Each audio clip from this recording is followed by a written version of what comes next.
এলো রমজানের। আসসালামু আলাইকুম রহমতুল্লাহি ওয়া বারাকাতুহু। ইন্নাল হামদুলিল্লাহ ওয়াসসালাতু ওয়াসসালামু আলা রাসূলিল্লাহ ওয়া বা'দ। প্রিয় দর্শক শ্রোতা, আশা করছি আল্লাহ সুবহানাহু ওয়া তাআলা আপনাদেরকে ভালো রেখেছেন। আলহামদুলিল্লাহ, আমরাও ভালো আছি। আপনাদেরকে আন্তরিক মোবারকবাদ জানিয়ে শুরু করছি ওয়ালটন এয়ার কন্ডিশনার নিবেদিত তারাবির সালাতে আল কোরআনের বার্তা। প্রিয় দর্শক, মাহে রমজানের প্রতিদিন তারাবির পূর্বে আমরা এই চমৎকার আয়োজন নিয়ে আপনাদের সামনে হাজির হয়ে যাই এবং প্রতিদিনের তারাবিতে আমাদের কোরআনের হাফেজ সাহেবগণ তারা কী তেলাওয়াত করছেন তার সার নির্যাস জানার চেষ্টা করি। প্রিয় দর্শক, প্রতিদিনকার ন্যায় আজকেও আমরা আমন্ত্রণ জানিয়েছি আমাদের প্রিয় স্কলারকে। চলুন শুরুতেই আমাদের সম্মানিত অতিথির সঙ্গে আপনাদেরকে পরিচয় করিয়ে দিচ্ছি। বিজ্ঞ স্কলার হিসেবে আমাদের আজকের আয়োজনেও এসেছেন বাংলাদেশের খ্যাতিমানী স্কলার আসুন্নাহ ফাউন্ডেশনের সম্মানিত চেয়ারম্যান শেখ আহমদুল্লাহ। আসসালামু আলাইকুম ওয়া রাহমাতুল্লাহি ওয়া বারাকাতুহু। ওয়ালাইকুম আসসালাম ওয়া রাহমাতুল্লাহি ওয়া বারাকাতুহু। শেখ, আপনাকে তারাবির সালাতে আল কোরআনের বার্তার আজকের এই পর্বে স্বাগত জানাচ্ছি। ধন্যবাদ। শেখ, আজকে হাফেজ সাহেবগণ আজকের তৃতীয় রাকাতের একদম শেষের দিকে তেলাওয়াত করবেন ইন্নাল্লাহা আশতারা মিনাল মুমিনিনা আনফুসাহুম ওয়া আমওয়ালাহুম বিআন্না লাহুমুল জান্নাহ। লম্বা একটি আয়াত। এই আয়াতটা দিয়ে তৃতীয় রাকাত শেষ হবে। এই জায়গায় আল্লাহ সুবহানাহু ওয়া তাআলা কি বলেছেন? ধন্যবাদ আপনাকে। খুবই গুরুত্বপূর্ণ একটি আয়াত এবং এই আয়াতের সাথে আসলে আমাদের একজন ইমানদারের ইমানের মর্ম, ইমানের যে আপনার আসল বার্তা সেটা বোঝাটা অনেকটা গুরুত্বপূর্ণ এবং সম্পর্কযুক্ত।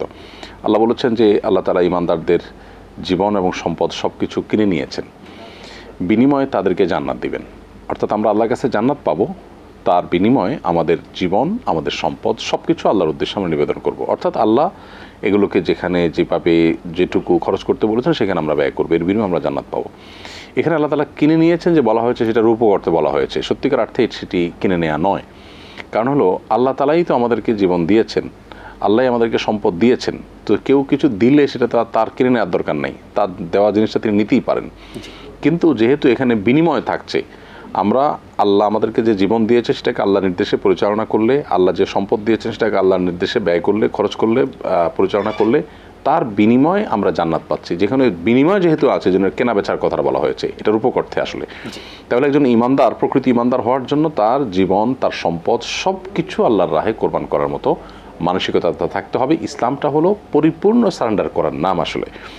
আমার জীবন, আমার সম্পদ, আমার বিবেক, আমার যুক্তি, এগুলো যদি আমার যে কোনো কাজ করবার ক্ষেত্রে মানদণ্ড হয়, তাহলে সেক্ষেত্রে আমি আসলে মুসলিম হতে পারলাম না। মুসলিম হতে হলে আমাকে পরিপূর্ণ আল্লাহর কাছে ন্যস্ত করে দিতে হবে নিজেকে।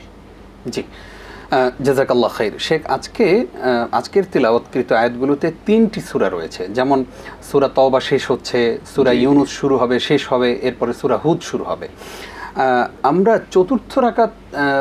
চতুর্থ রাকাতে দেখব যে হাফেজ সাহেব তেলাওয়াত করছেন আত-তাইবুন আল-আবিদুন আল-হামিদুন আস-সাইহুন আর-রাকিউন আস-সাজিদুন আল-আমিরুন বিল মারুফ ওয়ান-নাহুন আনিল মুনকার। এই আয়াতে আল্লাহ রাব্বুল আলামিন কি বলেছেন?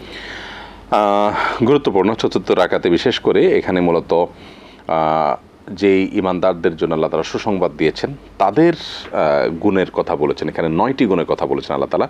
আত-তাইবুন মানে তওবাকারী, আল-আবিদুন মানে ইবাদতকারী, তারপরে আল-হামিদুন মানে আল্লাহর প্রশংসাকারী, আল-সাইমুন আস-সাইহুন মানে হলো রোজাদার ব্যক্তি, তারপরে আর-রাকিউন মানে রুকুকারী, আস-সাজিদুন মানে সিজদাকারী, তারপর আল-আমিরুন বিল মারুফ মানে সৎ কাজের আদেশদাতা, আর-নাহুন আনিল মুনকার মানে মন্দ কাজ নিষেধকারী, এবং ওয়াল হাফিজুন আল হুদুদিল্লাহ মানে হলো যারা আল্লাহর সীমাগুলোকে সংরক্ষণ করে, আল্লাহ যেখানে যেটা বলেছেন সেখানে থেমে যায়, যেখানে যেতে বলেছেন সেখানে যায়, এইভাবে যে ব্যক্তি চলে। তাহলে মোট 9টা গুণ যারা অর্জন করেছে তারা সেই ইমানদার যাদেরকে আল্লাহ তাআলা সুসংবাদ দিয়েছেন, তারা জান্নাত প্রাপ্ত, হেদায়েত প্রাপ্ত। কোরআন তাদেরকে যে সুসংবাদ দিয়েছে তার সব সুসংবাদ তাদের জন্য প্রযোজ্য যদি 9টা গুণ অর্জন করে। অতএব একজন ইমানদার এই যে তওবা করা, ইবাদত করা, আল্লাহর প্রশংসা করা, সিয়াম পালন করা, রুকু করা, সিজদা করা অর্থাৎ নামাজ আদায় করা, সৎ কাজের আদেশ, সৎ কাজের নিষেধ করা এবং আল্লাহর সীমারেখাকে মেনে চলা, এই মানসিকতা লালন করলে সেই ইমানদারই মূলত আল্লাহর পক্ষ থেকে সুসংবাদ ইমানদার হবে। এই বার্তা আমাদেরকে এখানে দেওয়া হচ্ছে। অর্থাৎ এই আয়াত থেকে আমরা সুসংবাদ প্রাপ্ত কারা তাদেরকে জানতে পারলাম। শেখ, আজকের তেলাওয়াতে আমরা অর্থের দিকে তাকালে দেখতে পাই যে অনেকগুলো ঘটনা রয়েছে আজকের তেলাওয়াতে। আমাদেরকে কি উল্লেখযোগ্য কিছু ঘটনা শেয়ার করবেন? আজকের তেলাওয়াতকৃত আয়াতে বিশেষ করে সূরা তওবায় একটা গুরুত্বপূর্ণ ঘটনা বর্ণিত হয়েছে 102 থেকে 105 নম্বর আয়াতে, এবং আরও কয়েকটা আয়াত এখানে আছে। আমরা জানি যে নবী করিম সাল্লাল্লাহু আলাইহি ওয়াসাল্লামের জীবনের সবচেয়ে কঠিন যুদ্ধ ছিল তাবুকের যুদ্ধ। এই যুদ্ধের যখন নির্দেশ দেওয়া হয়েছে তখন আসলে খেজুর পাকার মৌসুম। তো খেজুর পাকার মৌসুমে আসলে যুদ্ধ করতে যাওয়া, খেজুর গাছ রেখে, এটা খুব জটিল কাজ, কারণ সময়মতো খেজুর না তোলা হলে সেগুলো নষ্ট হয়ে যাবে, পড়ে পেকে, সারা বছর খাওয়া কঠিন হবে। আবার যুদ্ধটা ছিল প্রচণ্ড গরমের মধ্যে, মানে যেখানে দুর্গম পথ পাড়ি দিয়ে যেতে হবে, অনেক দূরের পথ যেতে হবে। তো সেখানে মুনাফিকরা তারা নানা অজুহাত দিকে যায় নাই। 3 জন সাহাবী, তাদের মধ্যে কাব ইবনে মালিক রাদিয়াল্লাহু তাআলা আনহু আছেন। এরকম 3 জন সাহাবী তারা মুনাফিকদের এই যে থেকে গেছে তাদের সাথে এনারাও থেকে গেছেন। এনাদের থেকে যাওয়াটা ছিল তখন শয়তান কোনোভাবে প্ররোচিত করছে সেই জন্য, আর মুনাফিকরা তো মুনাফিকের কারণে থেকে গেছে। যাই হোক, পরবর্তীতে তারা যখন তাদের ভুল বুঝতে পেরেছেন যে আল্লাহ নির্দেশ লঙ্ঘন করে এই যে জেহাদের যে নির্দেশ সেখান থেকে তারা পিছপা হয়েছেন, এটা বুঝতে পেরে কাব ইবনে মালিক রাহমাতুল্লাহ আলাইহি রাদিয়াল্লাহু তাআলা আনহু তিনি নিজেকে মসজিদ নববীর খুঁটির সাথে বেঁধে ফেললেন, কারো সহযোগিতা নেই বা নিজে বেঁধে ফেললেন। বেঁধে বলছেন যে আমাকে আল্লাহর পক্ষ থেকে ক্ষমা আসা আগ পর্যন্ত আমি এই বাধা অবস্থায় থাকবো, না খেয়ে যতদিন থাকা লাগে এবার পড়ে থাকবো। কঠিন একটা বিষয় আসলে। তো তিনি এভাবে নিজেকে বেঁধে রেখেছেন এবং আল্লাহর কাছে তওবা করেছেন। সেই তওবাটা আল্লাহর কাছে এত পছন্দ হয়েছে যে নবী সাল্লাল্লাহু আলাইহি ওয়াসাল্লাম তার বাঁধন খুলে দিলেন, তার তওবা আল্লাহর পক্ষ থেকে গৃহীত হলো। এখান থেকে একজন মানুষের মধ্যে অপরাধ বোধ কিভাবে জাগ্রত হতে পারে, কতটা হওয়া উচিত, তার একটা শিক্ষা পাওয়া যায়, নমুনা পাওয়া যায়, দৃষ্টান্ত পাওয়া যায়। আমরা তো বিভিন্ন অপরাধ করার পর আমাদের সেন্সও থাকে না যে আমি অপরাধ করেছি। একটা ভুল হয়েছে, সে ভুলের জন্য প্রায়শ্চিত্ত কিভাবে করছেন, আত্মশাসন যেটাকে বলে, ভৎসনা নিজেকে, সেটা তিনি কিভাবে করেছেন তার উজ্জ্বল উদাহরণ এখানে আল্লাহ তাআলা পেশ করেছেন। বেশ ঈমান জাগানি একটা বিষয়। সেই সাথে তারা যে তাবুক যুদ্ধে যাননি, তারা এখানে নানান যুক্তি দাঁড় করাতে পারতেন যে আসলে কঠিন ছিল, আমাদের জন্য রিস্কি ছিল, সেজন্য যাই নাই, অজুহাত দাঁড় করাতে পারতেন। সেটা না করে একদম সরাসরি নিজের ভুল স্বীকার করে আল্লাহর কাছে ক্ষমা চেয়েছেন এবং ক্ষমা প্রাপ্ত হয়েছেন। এখান থেকে তওবা কিভাবে আমরা করব, তওবার ক্ষেত্রে মানসিকতা কি থাকবে, তার একটা দারুণ দৃষ্টান্ত এখানে আছে। সূরা তওবার 107 থেকে 110 নম্বর আয়াতে আরেকটা ঘটনা বর্ণিত হয়েছে মসজিদে দিরার সম্পর্কে। সেটা আজকের তারাবিতে তেলাওয়াত হবে ইনশাআল্লাহ। আজকের পারাতে আল্লাহ তাআলা সেখানে বলেছেন যে মসজিদে দিরার যে নির্মাণ করা হয়েছে, মুনাফিকরা মদিনাতে এটা করেছে, উদ্দেশ্য ছিল নবী সাল্লাল্লাহু আলাইহি ওয়াসাল্লামের বিরুদ্ধে মুসলমানদের ষড়যন্ত্র করা। মসজিদ বানাইছে যে মসজিদের মধ্যে ষড়যন্ত্র করলে মুসলমানরা আর সেটাকে অন্যভাবে নিবে না, কারো ঘর বাড়িতে বসলে মুনাফিকরা চিনে ফেলবে। তো মসজিদ নাম দিয়ে সেটা করেছে এবং রাসূল সাল্লাল্লাহু আলাইহি ওয়াসাল্লামকে সেটা উদ্বোধন করতে চাইছে। নবী সাল্লাল্লাহু আলাইহি ওয়াসাল্লাম বলছেন ঠিক আছে, তাবুক থেকে ফিরে এসে আমি উদ্বোধন করব। এর মধ্যে আল্লাহ তাআলা তাকে ওহীর মাধ্যমে জানালেন যে এটা তো ষড়যন্ত্রের ঘর, মসজিদ না, মসজিদের আদলে তারা তৈরি করছে। এবং রাসূল সাল্লাল্লাহু আলাইহি ওয়াসাল্লামকে সেখানে নিয়ে উপর থেকে পাথর ফেলে হত্যা করার ষড়যন্ত্র তাদের ছিল। তো নবী সাল্লাল্লাহু আলাইহি ওয়াসাল্লাম তখন আল্লাহর নির্দেশে সাহাবীদেরকে সাথে নিয়ে সেটাকে ভেঙে গুড়িয়ে দিলেন, অর্থাৎ তাদের যে ষড়যন্ত্র সেটাকে নস্যাৎ করে দিলেন। তো এই সম্পর্কে আল্লাহ তাআলা আলোকপাত করেছেন। সেই প্রসঙ্গ তো একটু জানতে চাই যে আমাদের সমাজে অনেক সময় দেখা যায় যে একদম মানে 2 মিনিটের রাস্তায় পাশাপাশি মসজিদ, অমুক পাড়া একটা মসজিদ করেছে, আমাদের পাড়ার মানুষ কি গরিব, এই কারণে আমি এই মসজিদগুলো আসলে মসজিদ হবে ঠিক আছে, কিন্তু এগুলো আসলে আল্লাহর কাছ থেকে সওয়াব আমাদেরকে এনে দিবে না। কারণ হলো যে কোনো ইবাদত যদি আল্লাহর সন্তুষ্টি না হয়, পার্থিব উদ্দেশ্য হয়, তাহলে সেটা ইবাদত হয় না। এখন আমরা আরেকজনের পাড়ায় মসজিদ নামাজ পড়তে যাব, আরেকজনের মসজিদে যাব, আমরা তাদের মাতবরির অধীনে থাকতে হবে, এই জন্য আমরা একটা করলাম। তো এই মানসিকতা কখনো সঠিক না। একটা হলো যে দূর হয়, কষ্ট হয়, মানুষজন যেতে পারে না, তাদের সহায়ের জন্য করলাম, সেটা ভিন্ন বিষয়। তো অবশ্যই এই মসজিদও ভালো নয়। মসজিদ যেখানে নির্মাণ করার কথা বলা হয়েছে সেখানে বলা হয়েছে মান বানা লিল্লাহি মাসজিদান। এখানে লিল্লাহ শব্দের অর্থ হলো যে আল্লাহর জন্য যে মসজিদ নির্মাণ করবে, এখানে আমার নাম, যশ, খ্যাতি এসব যেন না আসে, এটা গুরুত্বপূর্ণ। আরেকটি বিষয় আছে এর পরের সূরাতে, অর্থাৎ সূরা ইউনুসের মধ্যে 71 থেকে 73 পর্যন্ত কওমে নূহ তাদের অবাধ্যতার কথা আল্লাহ উল্লেখ করেছেন যে তারা এত অবাধ্য করেছে, এত অগ্রাহ্য হয়েছে, তারপরও তিনি আল্লাহর উপর আস্থা ভরসা রেখে 950 বছর তিনি তার কাজ চালিয়ে গেছেন। তখন মানুষ অনেক বেশি হায়াত পেতেন। তো এই যে এরপর তাদেরকে মহাপ্লাবনে আল্লাহ তাআলা অবাধ্যতার কারণে ডুবে শেষ করিয়েছেন, সেই বিষয়টা কিন্তু আলোচিত হয়েছে। মূসা এবং হারুন আলাইহিস সালামের দাওয়াত যখন দিয়েছেন, ফেরাউন তার অনুসারীরা সেটাকে অস্বীকার করেছে। এবং মুসা আসলামের মর্যাদাকে চ্যালেঞ্জ করেছে, জাদুকরদেরকে দিয়ে সমাবেশ করেছে, সে বিষয়ে আলোকপাত করেছেন আল্লাহ তাআলা একই সূরাতে, সূরার 75 থেকে 92 নম্বর আয়াত পর্যন্ত। ইউনূস আলাইহিস সালামের ঘটনা বর্ণিত হয়েছে। তার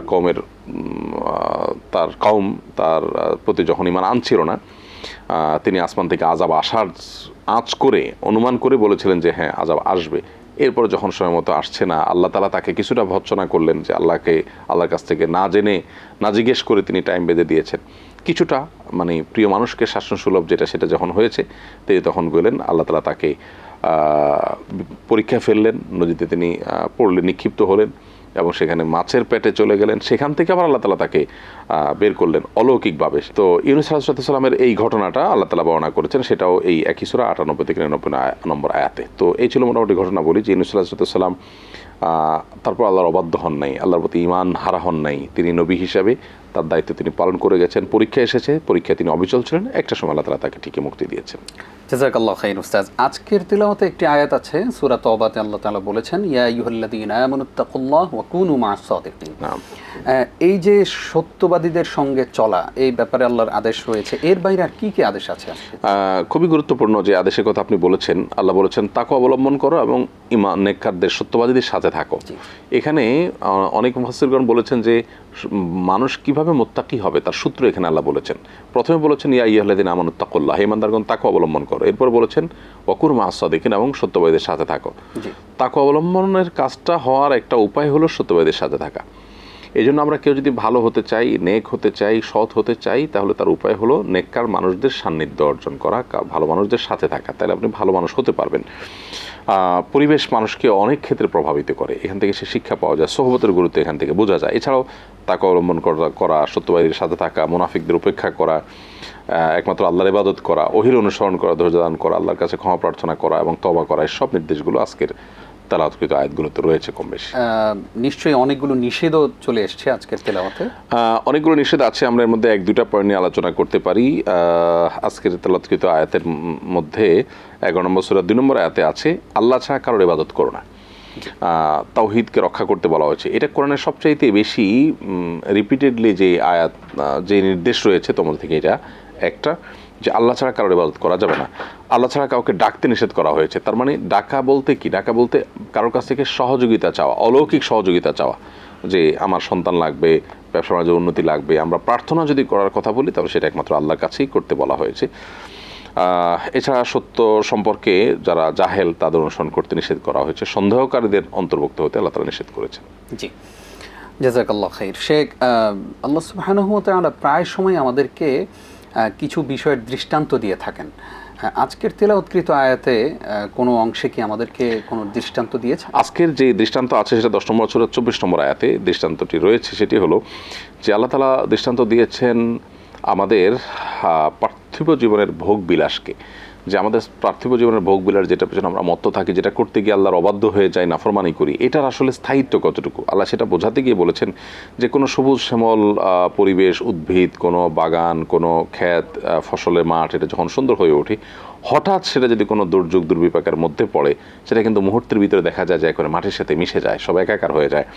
তো মানুষের সাজানো গোছানো জীবন, যেটার জন্য মানুষ আল্লাহর বাধ্যগত না হয়ে অবাধ্যগত হয়ে যায়, নাফরমানি করে, হালাল হারাম বাজ বিচার করে না, আখিরাত ভুলে যায়, এটারও বাস্তবতা এরকম যে আসলে ওই ক্ষেতের এত সুন্দর সবুজ শ্যামল ক্ষেতটা যেরকম স্থায়িত্ব মুহূর্তের ভিতরে শেষ হয়ে যায়, যে কোনো মুহূর্তে মানুষের যে মৃত্যু চলে আসতে পারে, কিয়ামত চলে আসতে পারে এবং মুহূর্তের ভিতরে সব ফেলে রেখে চলে যেতে হতে পারে। এই বাস্তবতা মাথায় রেখে যেন পার্থিব বিষয়কে কখনো আমরা আখিরাতের উপরে প্রায়োরিটি না দিই, এই বিষয়টি আল্লাহ তাআলা আমাদেরকে উদাহরণ দিয়েছেন।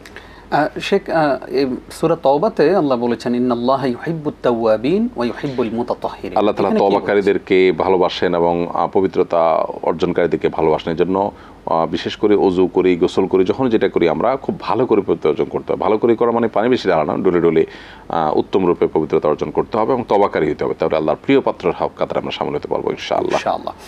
শেখ, আমরা সূরা তাওবার একদম শেষের দিকে চলে যাই, যেখানে আল্লাহ তাআলা বলছেন লাকাদ জাআকুম রাসূলুম মিন আনফুসিকুম। এই আয়াত দিয়ে শেষ হবে পৃষ্ঠাটি এবং সেখানে সর্বশেষ আল্লাহ তাআলা বলেছেন হাসবি আল্লাহু লা ইলাহা ইল্লা হু আলাইহি তাওয়াক্কালতু ওয়া হুয়া রাব্বুল আরশিল আযীম।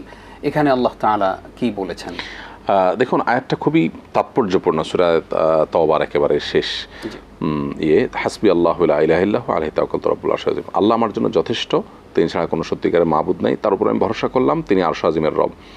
এটা মনে হচ্ছে যে শুধু আল্লাহর কাছে সমর্পণ করার বিষয়। এখানে আল্লাহর কাছে সমর্পণ করার পাশাপাশি সাহায্য চাওয়ার বিষয় রয়েছে। একটি হাদিস রয়েছে, নবী সাল্লাল্লাহু আলাইহি ওয়াসাল্লাম বলেছেন, আল্লাহ নবী ইব্রাহিম আলাইহিস সালামকে যখন অগ্নিকুণ্ডে নিক্ষেপ করা হয়, তখন তিনি কিন্তু অগ্নিকুণ্ডে নিক্ষিপ্ত হওয়ার ওই সময়টাতে বলেছিলেন হাসবুনাল্লাহ, আল্লাহ আমার জন্য যথেষ্ট। পরবর্তীতে তাই হয়েছে। আবার উহুদ যুদ্ধের পরে যখন মুসলিমরা বেশ পর্যদস্ত অনেকটা, তখন মুশরিকদের তরফ থেকে খবর আসলো যে তারা আবার সমবেত হয়ে মুসলমানদের সর্বগ্রাসী হামলা করতে যাচ্ছে। তখন নবী সাল্লাল্লাহু আলাইহি ওয়াসাল্লাম সাহাবীরা সবাই বলেছিলেন যে হাসবুনাল্লাহ, আল্লাহ আমাদের জন্য যথেষ্ট। তো এই যে আল্লাহ তাআলা যথেষ্ট, এই কথা বলার মাধ্যমে মানুষের শক্তি বেড়ে যায়, মানুষের ভয় দূর হয়ে যায়। তখন ও যুদ্ধের পরে মুসলমানদের মধ্যে যদি ভীতি সঞ্চার হয়েছিল, সেটা মুহূর্তের ভিতরে কিন্তু দূর হয়ে গেছিল। অতএব এখনও যদি কেউ কোনো কারোর ভয় অনুভব করে, সেজন্য এইটা পড়ে। নবী করিম সাল্লাল্লাহু আলাইহি ওয়াসাল্লাম সকাল সন্ধ্যা আমাদেরকে এইটা হাসবি আল্লাহু লা ইলাহা ইল্লাহু আলাইহি তাওয়াক্কালতু রাব্বুল আরশিল আযীম 7বার পড়তে বলেছেন। তাহলে যে কোনো কিছুর ক্ষয়ক্ষতি থেকে আল্লাহ তাআলা আমাদেরকে দিন এবং রাতে হেফাজত করবেন ইনশাআল্লাহ। ইনশাআল্লাহ। উস্তাদ, আমরা অনুষ্ঠান শেষ করব। শেষ করার পূর্বে আজকের তেলাওয়াতকৃত আয়াতগুলো থেকে আমাদের জন্য কি শিক্ষা রয়েছে? তেলাওয়াতকৃত পারাতে অনেকগুলো শিক্ষা তো আছেই। জি জি, আমরা যদি ছোট্ট করে বলে, যেহেতু সময় শেষের দিকে আমাদের, তাহলে তো একটা হলো যে আল্লাহ তাআলা সূরা তওবার পরের সূরা, অর্থাৎ 10 নম্বর সূরার 38 নম্বর আয়াতে আল্লাহ তাআলা বলেছেন, কোরআন এটা মহাসত্য, এবং এ ব্যাপারে সন্দেহ করবার যদি কারো সন্দেহ যদি কেউ করে সে যেন কোরআনের মতো এরকম অলংকার সাহিত্য সমৃদ্ধ একটা সূরা কেউ রচনা করে দেখায়। এটা আল্লাহ তাআলা একটা চ্যালেঞ্জ ছুড়ে দিয়েছেন। অতএব এই কোরআনের সমকক্ষ যে কোনো কিছু করা সম্ভব নয়, এবং কোরআন যে আল্লাহর পক্ষ থেকেই প্রেরিত, এটার অলংকার, এটার শিক্ষা, এটার তথ্য উপাত্ত তত্ত্ব সব মিলিয়ে সেটা এখান থেকে বোঝা যায়। 9 নম্বর সূরা অর্থাৎ সূরা তওবা 102 থেকে 5 নম্বর আয়াতে আল্লাহ তাআলা ওই যে তাবুক যুদ্ধে কাব ইবনে মালিক রাদিয়াল্লাহু তাআলা সহ যে 3জন সাহাবী অনুপস্থিত ছিলেন, তারা তাদের সে কাজের ভুলের প্রায়শ্চিত্ত স্বরূপ সাদাকা করেছেন, সে বিষয়ে আলোকপাত রয়েছে। এই যে সাদাকা করার নির্দেশনা রয়েছে এখানে, সেখান থেকে বোঝা যায় যে কোনো ভুল, কোনো পাপ হয়ে গেলে কিছু দান সাদকা করে সেটার তওবা হতে পারে। মুখে তওবা তো হবে, অন্তরে তওবা হবে, কিছু দান সাদকা করা যাবে। এই অপশনটা এখান থেকে পাওয়া গেল, শিক্ষাটা এটা আমরা শিখলাম। ঠিক একইভাবে একই সূরা 39 থেকে 73 নম্বর আয়াতে যুগে যুগে যে সমস্ত জালিম এবং কাফির যারা হঠকারিতার কারণে ধ্বংস হয়েছে, তাদের ঘটনা আল্লাহ উল্লেখ করেছেন। সেখান থেকে শিক্ষা যে কখনো জুলুম আমরা করব না। যদি জুলুম করি কারোর প্রতি, টুডে হোক টুমরো হোক, সেটা কিন্তু আমাকে প্রায়শ্চিত্ত করতে হবে। সেই শিক্ষাটা পাওয়া যায় এখান থেকে। জাযাকাল্লাহ খাইর উস্তাদ, অনেকগুলো বিষয় আমরা আমাদের দর্শকদের সঙ্গে শেয়ার করতে পেরেছি। আজকেও আপনি কষ্ট করে সময় দেওয়ার জন্য আপনাকে ধন্যবাদ জানাচ্ছি। ধন্যবাদ আপনাকেও। প্রিয় দর্শক, সেই সাথে আপনাদেরকেও ধন্যবাদ জানিয়ে শেষ করছি আজকের আয়োজন। আপনারা এতক্ষণ দেখছিলেন ওয়ালটন এয়ার কন্ডিশনার নিবেদিত তারাবির সালাতে আল কোরআনের বার্তা। আজকের মতো এটুকুই। আগামীকালকের পর্ব দেখবার আমন্ত্রণ জানিয়ে এখানেই বিদায় নিচ্ছি আমি নিজাম বিন মুহিব। আসসালামু আলাইকুম ওয়া রাহমাতুল্লাহি ওয়া বারাকাতুহু।